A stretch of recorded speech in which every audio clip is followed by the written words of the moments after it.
এসবের পেছনে আরেকটা কারণ হলো মিডিয়া, বিশেষ করে সেই মিডিয়া যেটা নিয়ন্ত্রণ করে পলিটিশিয়ানরা। এদের ব্যাপারে সাবধান হতে হবে। আর এই মিডিয়া সবসময় যেটা করে সাদাকে কালো, দিনকে রাত বানায়, নায়ককে ভিলেন আর ভিলেনকে নায়ক, এটা তারা প্রায় করে থাকে। আমার ভিডিও ক্যাসেট দেখবেন, এর অনেকগুলো উদাহরণ দিয়েছি।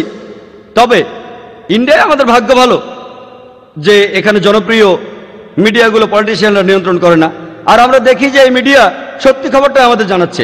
হতে পারে সেটা গুজরাটের রায়ট, 93 সালের বোম্বে রায়ট, অথবা আজকেও নিরীহ মুসলমানরা হয়রানির শিকার হচ্ছে। এখানে মিডিয়া বলতে নিউজ পেপার, টিভি চ্যানেল, তারা আমাদেরকে সত্যি খবরটা জানিয়ে আসছে কোথায় কি ঘটছে।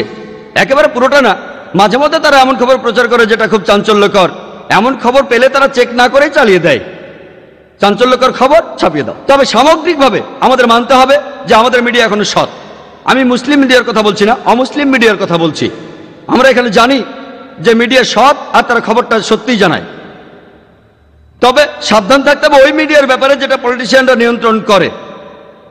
আর আমি যদি আপনাদের ইন্ডিয়ার বিচার বিভাগ সম্পর্কে বলি, ইন্ডিয়ার সাধারণ মানুষ, বিশেষ করে মুসলিম ভিকটিমরা, ইন্ডিয়ার বিচার বিভাগের উপর আমাদের আস্থা আছে। তবে কিছু মানুষ বলে সেখানেও খারাপ লোক আছে, তার বিচার বিভাগের কলঙ্ক। তবে সামগ্রিকভাবে আমরা জানি বেশিরভাগ বিচারক তারা ন্যায়পরায়ণ আর তারা সৎ। শুধু আশা করব যেন এই মানুষগুলোকে পলিটিশিয়ানরা নিয়ন্ত্রণ না করে।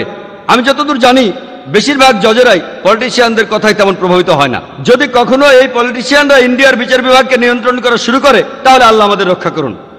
তবে এখনো আমরা বিচার বিভাগের উপর আস্থা রাখি।